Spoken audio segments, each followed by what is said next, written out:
L'Inde nous offre de multiples manières de pratiquer la science des mantras. Nous avons déjà vu le mala, le japa, le namajapa, et dernièrement, j'ai découvert une approche du japa que je ne connaissais pas du tout et que je trouve extrêmement puissante pour focaliser le mental, le vital et le physique. Cette pratique, c'est le Likita Japa.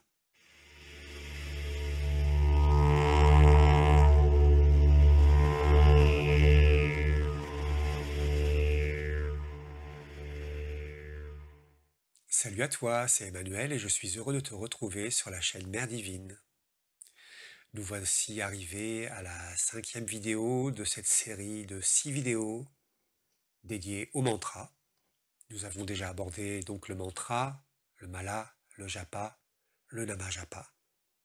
Et aujourd'hui, je vais te parler d'un mantra, d'une forme de mantra, d'un japa vraiment particulier qui se nomme le Likita Japa.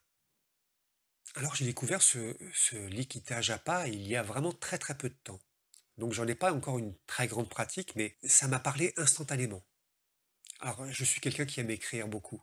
Je tiens un carnet de sadhana depuis de nombreuses années et j'écris des articles sur mon blog, un peu moins en ce moment parce qu'avec les vidéos j'ai beaucoup moins de temps, mais j'aime écrire. L'écriture fait partie de ma vie depuis très longtemps. Et je suis en contact avec Gaël de la chaîne L'Autre Conscience et on partage souvent nos expériences et nos sadhanas. Et dernièrement, elle m'a contacté pour me demander si je connaissais le Likita Japa. Je dis non, pas du tout, quel est ce type de japa? Et donc elle me parle d'une vidéo qu'elle a vue dernièrement qui parle de ce japa très particulier. Donc elle m'envoie le lien vers la vidéo, j'écoute cette vidéo et là je découvre quelque chose d'incroyable. Comme tu le sais, le japa, c'est une forme orale, même si on le récite mentalement, euh, on va dire que c'est une forme orale de récitation d'un mantra.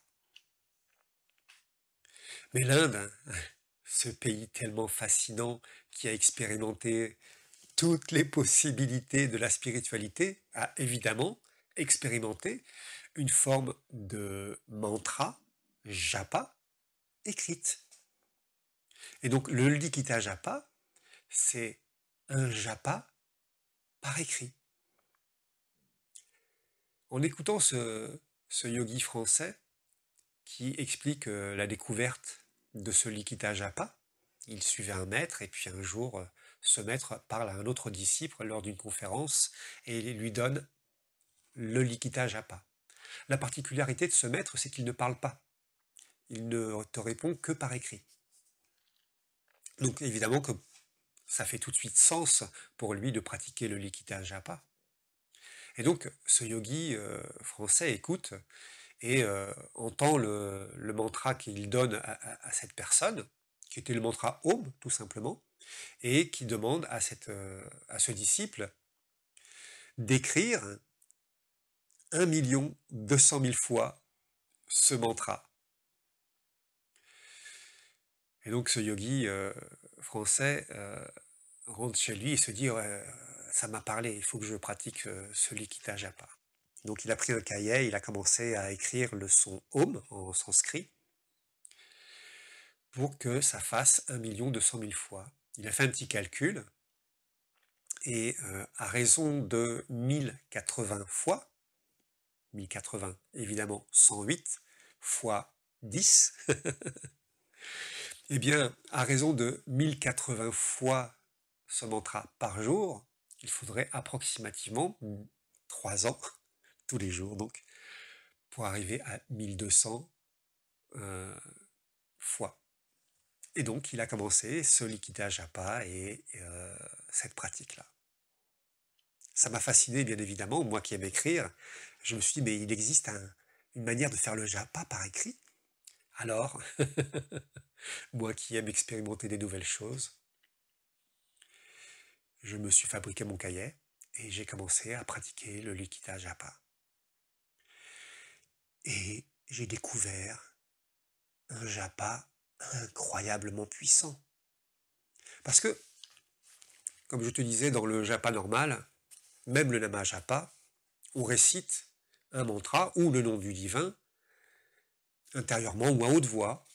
Ça demande une présence très puissante parce que notre mental, notre vital, notre corps nous disperse en permanence. Et donc, ça demande une focalisation et une concentration très forte de faire un japa déjà, de base.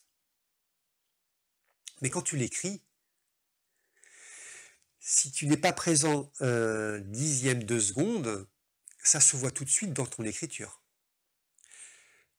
J'ai déjà constaté, depuis le peu de temps que je le fais, qu'il y a des moments où je suis très concentré, j'ai réussi à faire quelques 1080 écrits de mon mantra absolument parfaitement, concentré parfaitement.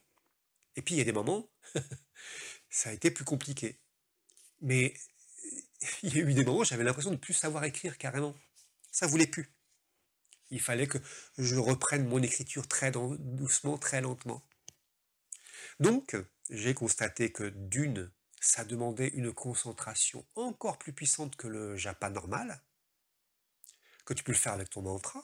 Évidemment, moi j'ai choisi le mot mère à écrire. Ça me prend à peu près 45 minutes pour faire ce nama japa, likita japa, pardon. Et donc ça me demande une très grande concentration. Et ce qui est drôle, c'est que il y a le geste donc de l'écriture, donc ça écrit ton mantra, mais ça le récite à chaque fois que tu l'écris. Et ça focalise non seulement ton mental, parce qu'il faut être vraiment là dans l'instant, ça focalise totalement ton vital, il n'y a plus que ça dans cet instant, et évidemment, ça focalise le physique, ton corps, dans cet instant-là. Donc, vraiment, j'ai découvert une méditation, une forme de japa, qui me convient à moi. Je peux concevoir que ça ne convient pas à tout le monde, et que je ne le préconiserai pas à toute personne. Mais il n'empêche que je t'invite à tester.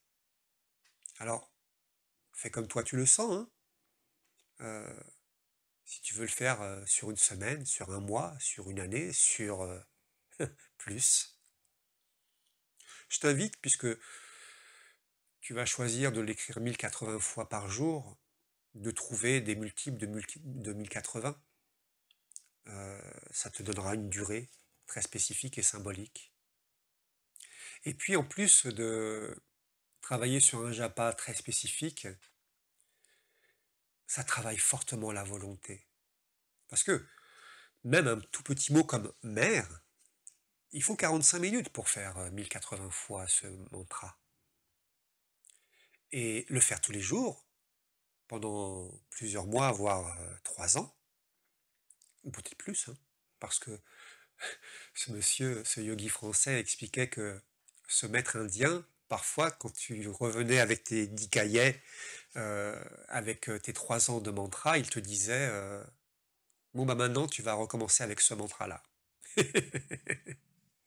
Ou alors, il t'initie à un mantra très particulier, si tu as réussi à faire ça. Donc, c'est une forme d'initiation, mais pour nous, dans le yoga intégral, on va dire que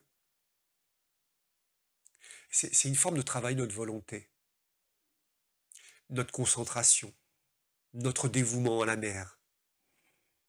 Parce que moi, j'avoue, je le fais en offrande à la mère. Déjà, j'utilise son nom à elle, enfin l'un de ses noms, pour faire ce japa. Et ça a vraiment accru ma dévotion pour la mère. Je ne connais pas encore tous les bénéfices, puisque ça fait seulement une quinzaine de jours que je pratique ça, même pas. Donc je ne connais pas encore tous les bénéfices, mais en si peu de temps, je vois ce que ça m'a amené. C'est extraordinaire.